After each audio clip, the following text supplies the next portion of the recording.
It is October 3rd, and there is something in this closet back here that is dripping. And the power has been out for the past couple of hours.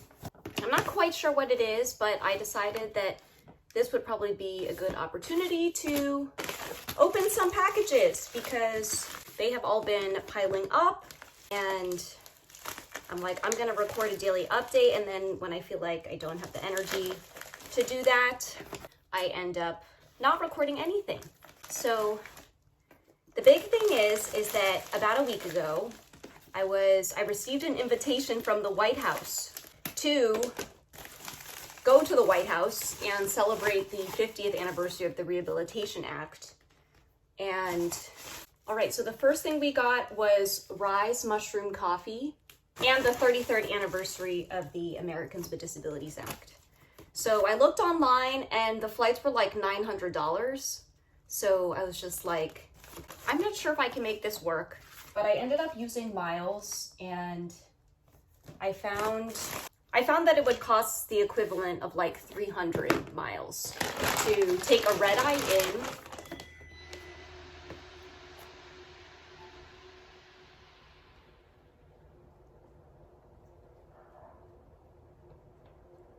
There's a big noise, so I was trying to figure out what was happening. So it was $300 to take a red eye in, and then like the last flight out that day. So I was like, that's what I'm gonna do. I'm gonna be really tired, but I'm gonna make it work. So the day before, as I was going to check in, I saw that they had another flight available that would pretty much take up the whole day. Because when you're traveling from the West Coast to the East Coast, it takes up the whole day. So the next is I got one of these Mobots. And let's see which design I got. So the story behind these is that this is a partnership with a music nonprofit. And it's like a portable, I forget what these are, rollers that also doubles as a water bottle. So it says the world's coolest water bottle is also a foam roller. I might use this for my workouts now. So I decided that instead of being super tired on a red eye, because red eyes for me just don't work, I was going to go and I was going to spend the whole day on an airplane. So I ended up booking a last minute hotel close to where the event was. And then I also found out online that a creator that I follow was also in DC at the same time. So we ended up grabbing breakfast that morning, and that was pretty cool too, that I can go and meet people. I got this interactive journal thanks to a community that I'm in, Chronicon. We got like $25 to spend, and this one kind of spoke to me. But what was interesting was it got delivered, but then I think some of my packages are going somewhere else. But yeah, so I finished breakfast, got ready a little bit, and then headed over to the White House, and it pretty much just felt like a family reunion, like so many familiar faces, a lot of people I had followed for a long time, people I think maybe in a I had met before, I can't remember, but it's always fun. I made a LinkedIn post about this, about how, frequency creates familiarity, creates community. I think they have a WeFunder campaign going on right now. But this company Super Mush just released these gummies. So there's one, then this one, and I invested in their WeFunder campaign. But the thing I guess I didn't realize was I brought this like sweater dress type thing, and it was so hot. The sun was beaming. There was no shade. It was totally unprotected or uncovered or unshaded, and we were just sitting out there and it was interesting because here the sun hits pretty harsh, but you don't sweat as much. So I literally like sweat through my dress, and then I was going like trying to take photos with the president and the vice president, and I still got all the photos. And I don't know if I'm like glad that no one told me that I had pretty much sweat through my dress, but that is what ended up happening when it was that hot out. But Saturday, I went to the opening of a photo exhibition that I am featured in. And then I just feel like I'm having like all these snafus. So I decided before heading over to the exhibit that I was gonna go and get some boba. And for some reason, I decided then that I was gonna try a hot boba, which I don't think I'd ever done before.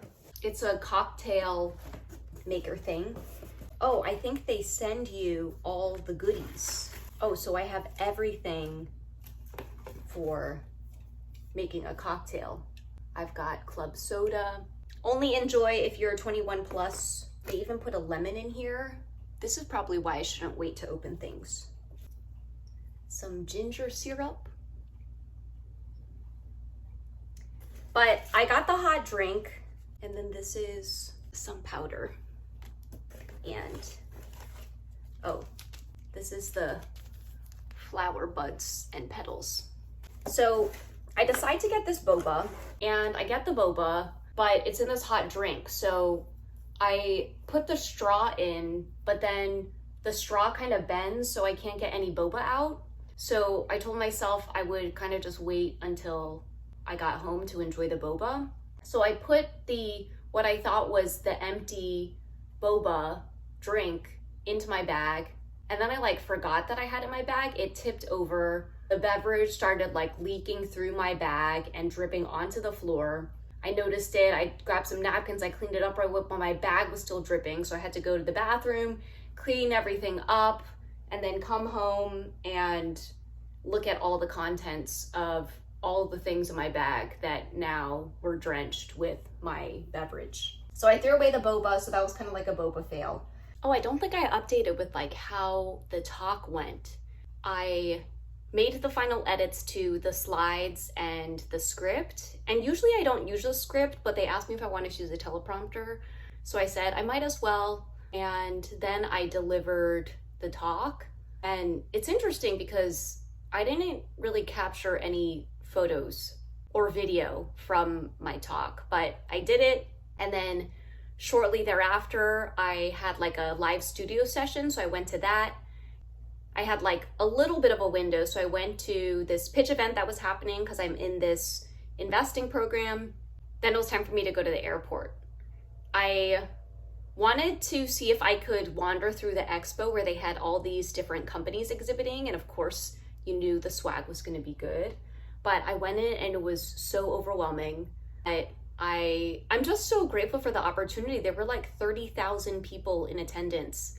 And I got so many messages from people about how my talk had resonated with them and how it changed their perspective.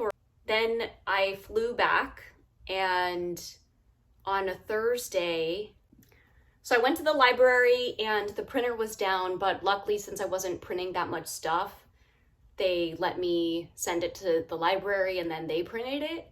And then by the time I got around to like getting the forms all completed and the meetings that I had that day, the post office had closed, but I figured that maybe they would have like a box or something outside. So I went over there and they didn't. I wandered around for a little bit trying to see if maybe there was an open mailbox somewhere, but there wasn't. And I think that's maybe one of the things I miss about San Francisco. I feel like there was a post office box on every single street corner, but here you gotta go a long ways. And then Friday, I feel like I was in back-to-back meetings for most of the day. Oh, Thursday I went to Chick-fil-A, and then Friday I went to In-N-Out. I don't know, I feel like I was like treating myself. I don't know what I was treating myself for. Maybe how intense the travel was and preparing for the talk. And I feel like now I gotta treat myself again. All right, bye everyone.